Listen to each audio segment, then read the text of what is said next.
আসসালামু আলাইকুম সবাইকে। আজকে আমি রান্না করব মিষ্টি কুমড়া ভাজি। তো মিষ্টি কুমড়া কিন্তু অনেকেই তো পছন্দ করেন।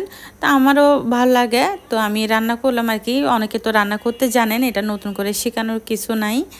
তো আমি যেভাবে রান্না করি আর কি, একটা ডেকচির মধ্যে আমি দিয়ে দিলাম তেল।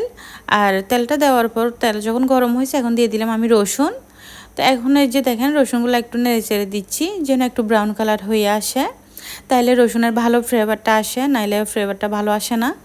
এই যে দেখেন রসুনটা এই ধরনের কালার হয়ে গেছে এখন, মানে ব্রাউন কালার। আর এখন আমি দিয়ে দিব মিষ্টি কুমড়া। এই যে মিষ্টি কুমড়াগুলো এভাবে কেটে নিছি আমি। আর এখন দিয়ে দিব কাঁচামরিচ। আর কাঁচামরিচটা একটু বেশি করেই দিলাম, কারণ একটু যেন ঝাল ঝাল হয়, মানে ঝাল মিষ্টি এরকমই হয় আর কি, যার কারণে আমি আসলে কাঁচামরিচ একটু বেশি দিলাম। আর এই যে এখন দিয়ে দিলাম হলুদ। আর অল্প পরিমাণ দিব লাল মরিচ। লাল মরিচ না দিলেও সমস্যা নাই, তাও আমি একটু কালারটা যেন সুন্দর আসে তাই লাল মরিচটাই দিলাম। আর দিলাম অল্প পরিমাণ মশলা। এখন দিয়ে দিব লবণ। এই যে স্বাদ মতো দিয়ে দিব লবণ। আর আপনাদের যদি আমার ভিডিওটা ভালো লাগে লাইক কমেন্ট শেয়ার করবেন, আমার ফেসবুক পেজটা ফলো করে দিবেন। এই যে দেখেন আমি এখন সবগুলো একটু নেড়ে চেড়ে দিব।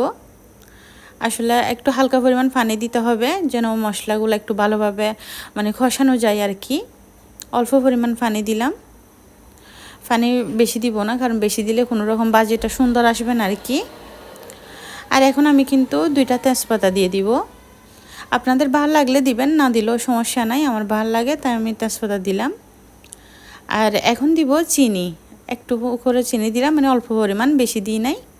কারণ চিনিটা দেওয়ার কারণটা হচ্ছে মিষ্টি কুমড়া নামে মিষ্টি হইলেও ওই রকম আসলে মিষ্টি হয় না।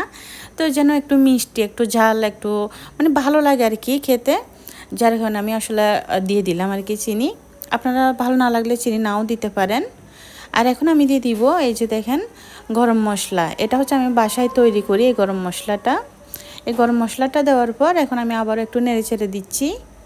এই যে, তো একটু ভালোভাবে আসলে নেড়েচেড়ে দিতে হয়। আর চুলার আঁচের মধ্যে আসলে আমি রেখে দিছিলাম, তো যেন মিষ্টি কুমড়া কোনোভাবে নাড়তে চাড়তে হয় নাই, একদম অল্প আঁচের মধ্যে যখন আমি ডিম ডিম করে মানে রেখে দিছি, মিষ্টি কুমড়া বেশ সুন্দরভাবে হয়ে গেছে। আর দেখলেন এই তো গরম মশলা দিয়ে আর এখন ধনেপাতা দিয়ে আমি একটু নেড়েচেড়ে নিচ্ছি।